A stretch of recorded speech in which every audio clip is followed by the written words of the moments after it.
Hello my dear friends, you're on the Military Summary channel, and today we will discuss the situation in Ukraine on the 19th of August of 2023. Today we have a lot of very interesting updates, so let's start.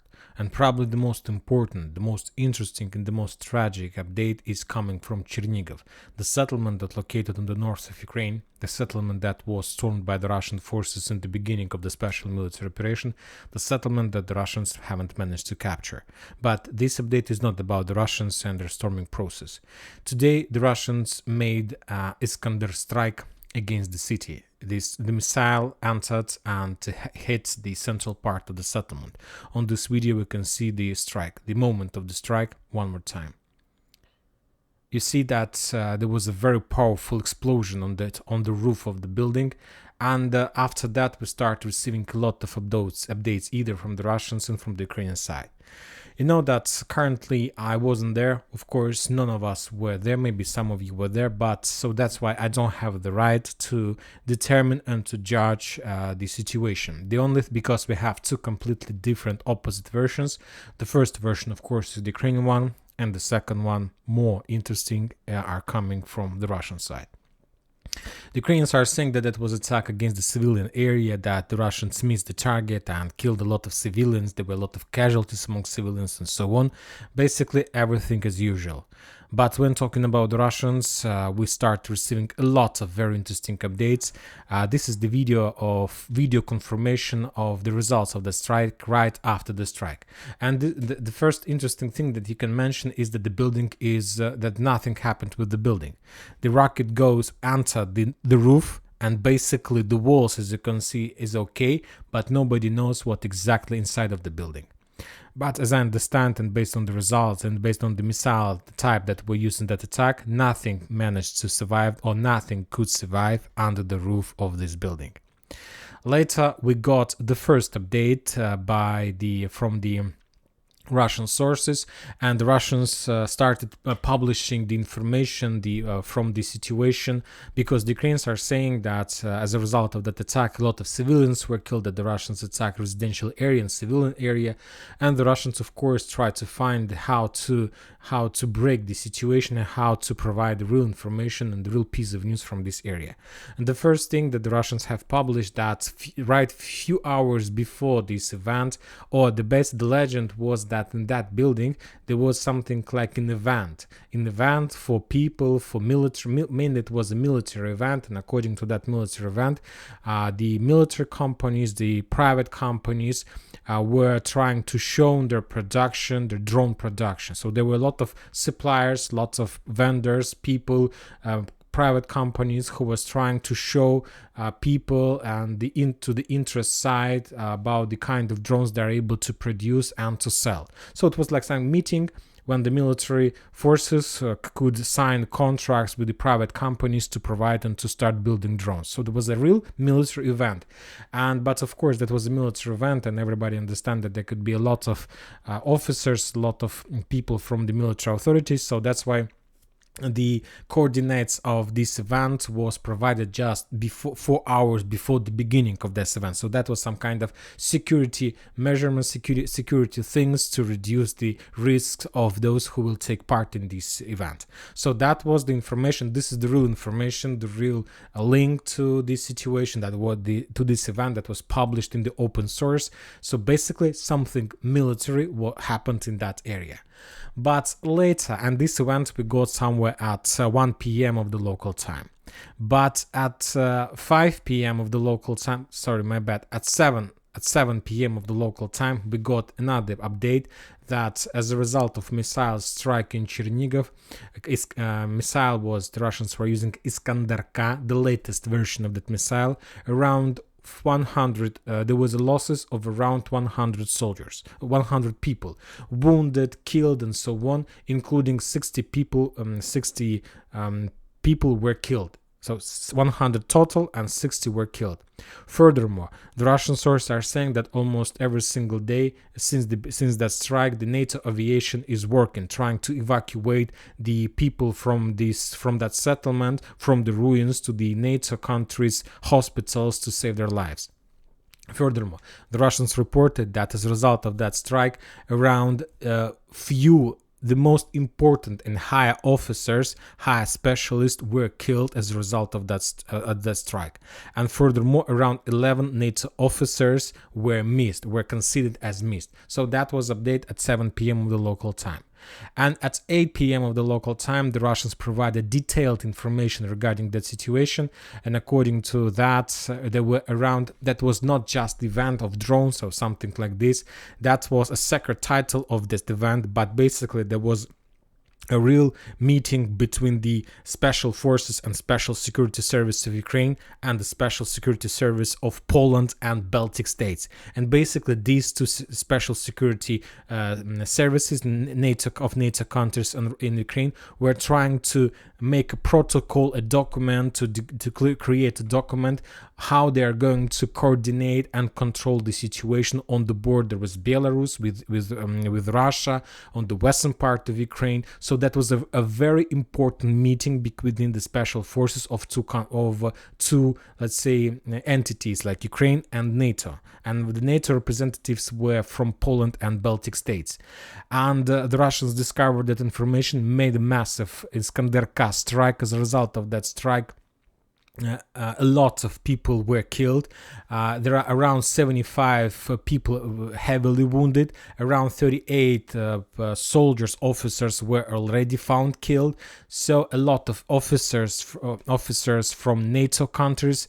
So that was a very, very successful attack from the Russian side, and as a result of that attack, a lot of higher ranked officers of NATO were killed. So this is the Russian version. So currently, one more time, we have two versions.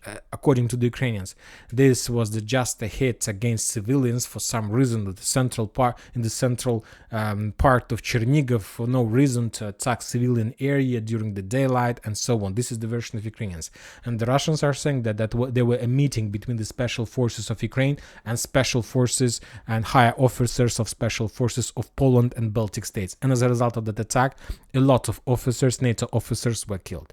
Two versions. It's up to you who to believe and whom not to believe. That was the most important update of today, and the second one is coming from the area of Klishchiivka, of Bakhmut, Artyomovsk, the southern area. The Russians reported, the Ministry of Defense to be more precise, that as a result of fierce fightings on Donetsk front line, the Ukrainians lost 400 soldiers, 16 armored vehicles, including one artillery system. The Russians managed to repel 5 attacks in the vicinity of Andreevka. This is Andreevka, in the vicinity of Nivolskaya, Krasnogorovka, and Veselaya. Basically, during the previous day, the Ukrainians accumulated significant number of their forces in front of Andreevka, somewhere in this area, and after those forces received command, the Ukrainians launched their offensive operation among the fields in the vicinity in direction of that settlement. The Ukrainians was trying to penetrate the fence belt, to capture the southern part of Klishchiivka, to capture Andreevka completely, and to get the railways that connects, let's say, Klishchiivka and Kurdyumovka-Zelenopolye. But when talking about the Russians, the main defense forces that were located in that area during that attack was the Special Unit Akhmat.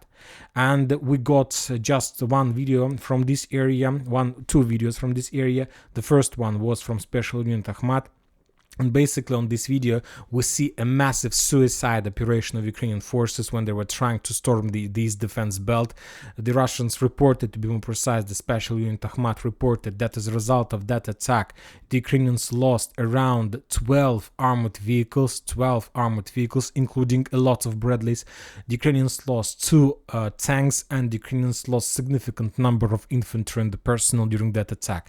So that attack in direction of Andreevka and Klishchiivka was almost the same attack I'm talking about the level, the quality, the number of forces that were involved, as in direction of Rabotina. Suicide operation with heaviest losses and so on. That attack was repelled. The Ukrainians were forced to step back. Furthermore, the Ukrainians were forced to step back on their side of the canal.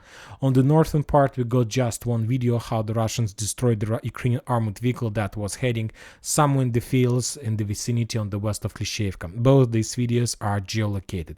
As a result of strike, as you can see, that armored vehicle was destroyed. Furthermore, those were not the only attacks on the south. the Ukrainians launched another offensive operation almost in the parallel mode on the northern part in direction of Zaliznyanska. First, the Ukrainians started artillery preparation, trying to suppress and to pin down the Russian forces in that forest. They were attacking this area with cluster rounds, with artillery rounds, with regular rounds, with all types of weapons they have, with tanks from the hidden positions. We have a lot of videos how the Ukrainians were bombing the forest from all types of weapons using the mortars and so on. And as a result of those strikes, probably the Ukrainians managed to suppress some artillery positions, some trenches and so on. And after that, the Ukrainians started their movement along the main road in direction of this forest. They were moving this way, and the Russians discovered the Ukrainian positions, and after that the Russians started bombing the Ukrainians, and they bombed the Ukrainian movements along the trenches, along the front lines, along the combat lines, and as a result of those strikes the Ukrainians had a lot of losses and also were forced to step back. That attack was the secondary attack, and the main purpose of that attack was to force the Russians to focus their artillery system in this area and to reduce the possible artillery systems that they can use on the southern one. And while the attack on the north, the Ukrainians were attacking the south as well. But both those attacks were repelled. The Ukrainians lost one more time up to 400 soldiers during those attempts and 16 armored vehicles, including significant number of Bradleys.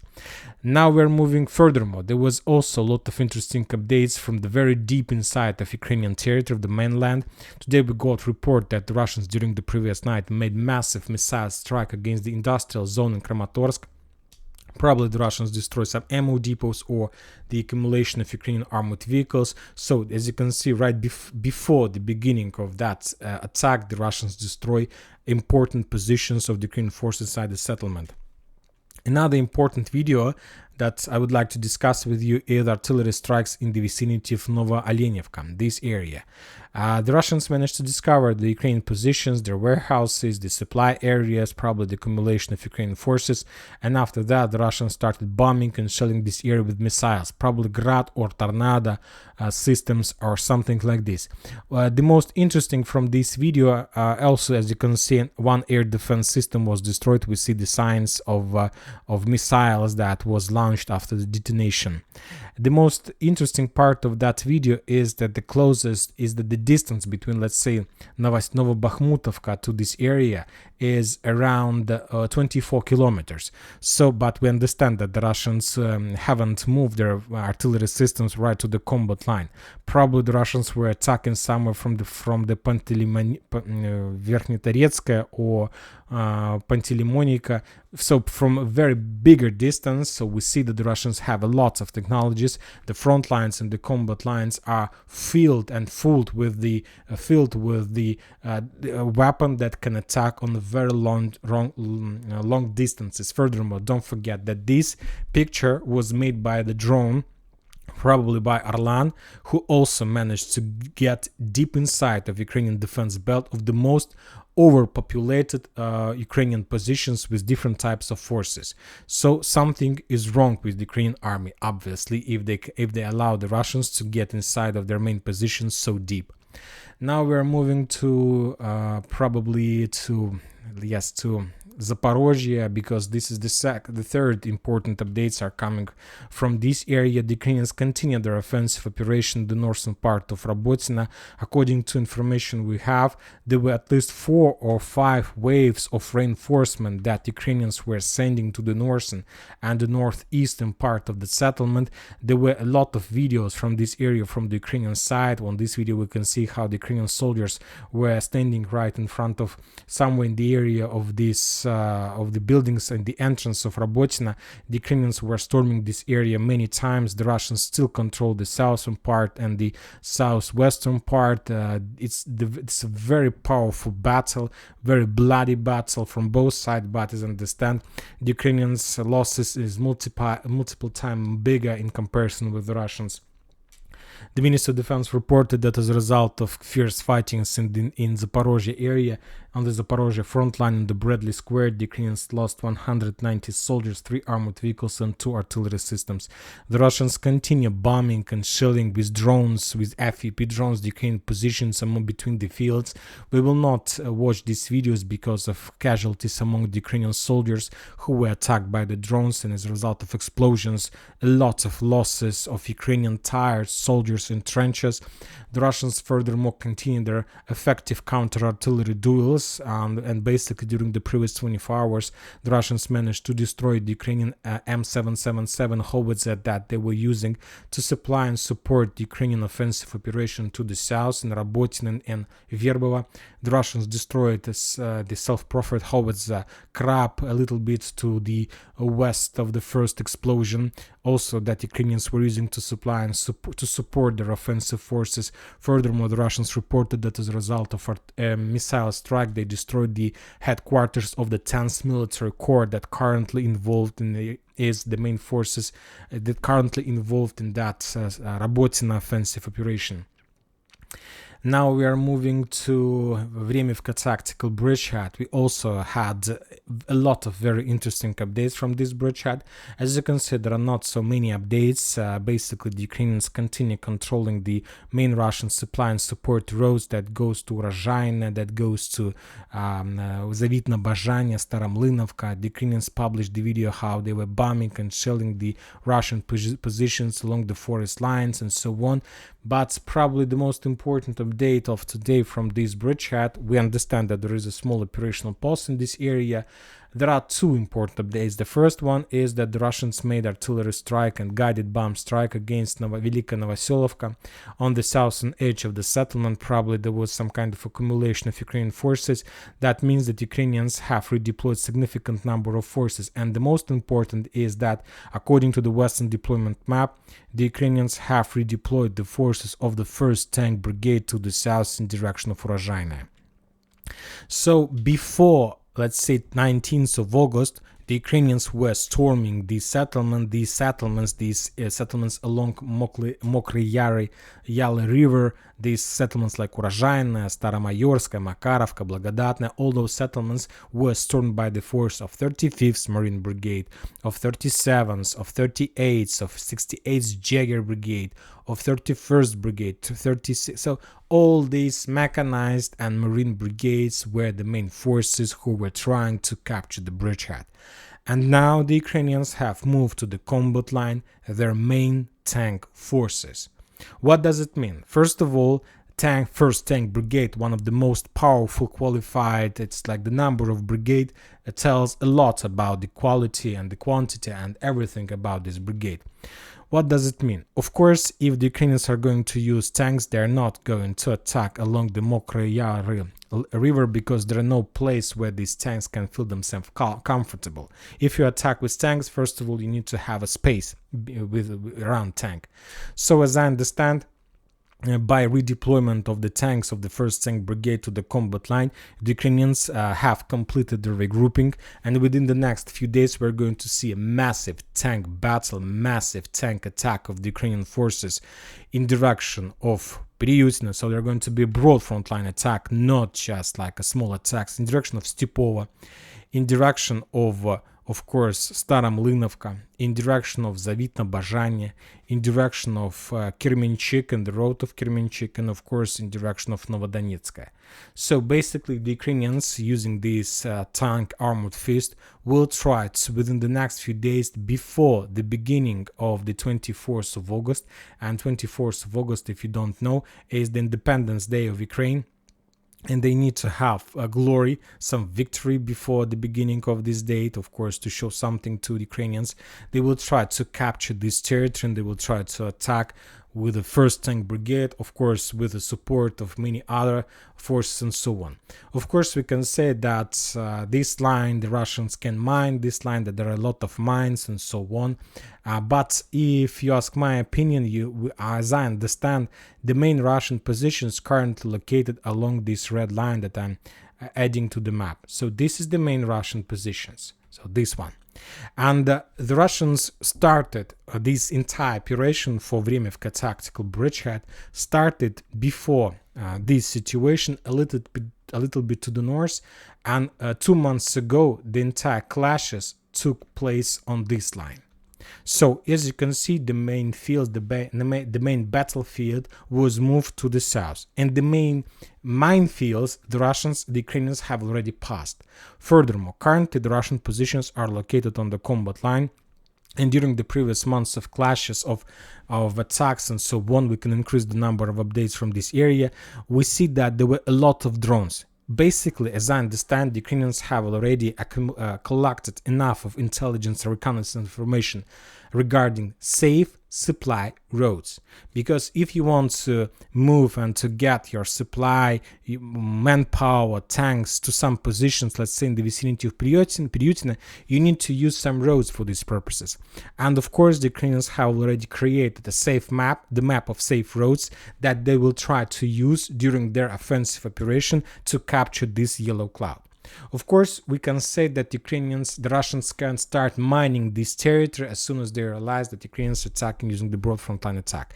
Also, this might happen because the Russians do have a lot of weapons to do this, but the main problem of that anyway, if the Russians take a decision to step back, let's say from Priutina to the south, from Zavitno-Bazhanya to Staromlynovka, from Novodonetsk to Kremenchuk, the Russians can't mine this territory using the distance method of mining before the forces will regroup and redeploy themselves to the safe line, and only after that the Russians can start mining. Because if they start mining before, basically they will mine the roads of withdrawal roads of their forces on the combat line. Situation is very difficult for the Russians.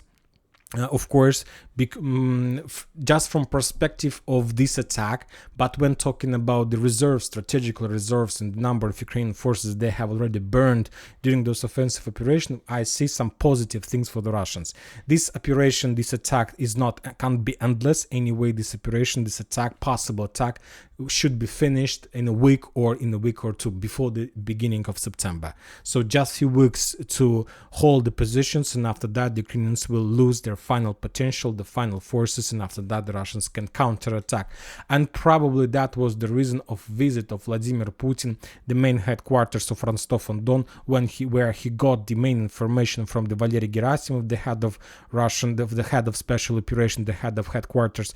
Probably Putin was told the most important things, all these details, and probably the Putin gave them the final order and the final instructions, what to do, when to do, how to do, and something like this. The Russians reported that as a result of fierce fightings on the Vremivka tactical bridgehead, the Ukrainians lost 190 soldiers, 3 armored vehicles, and 2 artillery systems. As you can see, the level of losses during the previous 24 hours is significant. Up to 1,000 soldiers were killed. The Ukrainians lost more than 2.5 battalions per day. This is a very big losses. When talking about the South Donetsk area, more updates we got from this bridgehead. The Russians managed to discover and destroy another ammo depot, probably operational ammo depot of the Ukrainians, or behind Krasnogorovka. As we can see, the Russians continue suppressing the Ukrainian forces, their artillery systems. This is another small step before the greatest offensive operation, the storming of Krasnogorovka, that obviously will take place probably this year. And another artillery system of Ukrainian forces was destroyed somewhere in the South Donetsk area behind Ugledar. As a result of strike, the Russians first discovered, and then with Lancet they destroyed another M777 howitzer. Now we are moving to probably Liman and Kupinsk front lines. When talking about Liman, there are no changes on this area. There are still fierce fightings for Tarskoye salient, and very interesting updates are coming from the forest that located on the west of Dibrova and, let's say, on the south of Tarskoye salient in this area. If we increase the number of updates from this bridgehead, let's say from the beginning of August, we'll see that the Russians made a lot of attempts trying to capture and to get deeper inside of this part of the forest. But as I can see, all the Russian attacks were repelled by the Ukrainians. For example, on this video, we see how the Russians were trying. This video took place not today, on the 17th of August, so a few days ago, basically. The Russians were trying to enter the forest, to move along this forest line, trying to suppress the Ukrainian positions and to force them to step back. as I understand that attack didn't give the Russians the results they expected. Also, a few weeks ago, there was another attack at the beginning of August in the same area when the Russians were trying to suppress also the Ukrainian positions on the edge of the forest. As I understand, that attack also didn't give the Ukrainians expected result. And today, the Russians published another video, but on this video, we see how the Ukrainians sent a reconnaissance team closer to the edge of the forest, and after that, the Russians discovered the Ukrainians and started attacking them with the personal armored carrier, probably with BTR or something like this. So this video we're using just for geolocation, and as I can see, the Russians are not controlling the edge of the forest. They control the exit and the exit from the forest to the fields of Tarskoye salient. The Ukrainians almost every single day send more and more reconnaissance teams to the north, and the main purpose of those small attacks of the Ukrainian forces is to get on the edge of the forest and to establish visible control over the main supply road that goes from Tarskoye salient to Kremenna. So this is the main arteria that the Russians use to support their forces in the Battle of Tarskoye, and the Ukrainians can have possibility to send forces and to establish control. So the battle of this line is very important. Basically, it's a vital question for the Russians, because if the Russians are not able to within the very near future to establish control over this part of the forest, there is a very high risks that Ukrainians will cut Tarskoye salient. I don't see any problems in this case. Now we're moving further to the north to Karamzinovka Brycha, to this area. Today we got a very interesting update from the northern part of Liman front line. According to some reliable sources, currently that information wasn't published by anybody. Just according to the author of this report post, he relies on the piece of information from the last Armor, very reliable Russian military experts, that as a result of offensive operation in the vicinity of Karamzinovka, the Russians managed to establish control over the city by the name of Pershatravnevaya. So that was the progress of the Russians according to that source. This piece of information isn't confirmed, so I'm just providing you this because there was a first update about that. We need more time, but if it's true anyway, it's impossible to hide this very important piece of information. Anyway, sooner or later this piece of news will come on the surface and everybody will know this. But this is like the upgrade and the progress from this bridgehead, and if it's true, we'll see a real penetration of Ukrainian defense belt and the very high risks of collapsing the northern front line and the southern as well. The Russians reported that as a result of fierce clashes on Liman front line, the Ukrainians lost 40 soldiers, 2 armored vehicles and 1 artillery system. When talking about Kupiansk front line, according to the Russians, they continue advancing in the fields between the settlements and the Kupiansk front line. They captured more strongholds, more trenches and so on. The Russians are trying to encircle Sinkovka from the west. The Russians trying to bypass the settlement from the east. The Russians try to develop their offensive operation in the vicinity of Kislevka-Kotляrovka. As a result of clashes in this area, the Ukrainians lost another 130 soldiers, very heavy level of losses, as you can see, and the Russians published destroy of another artillery system in the vicinity of Kupiansk.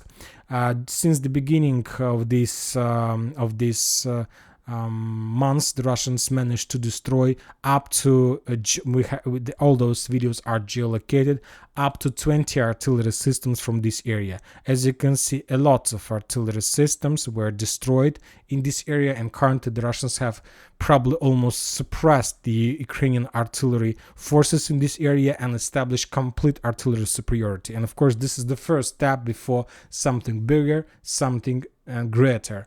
And artillery superiority is already on the Russian side in this area. Now of course, before the something bigger, they need to clear this territory with FPV drones, and after that they can start movements in direction of the bigger settlements and try to capture them.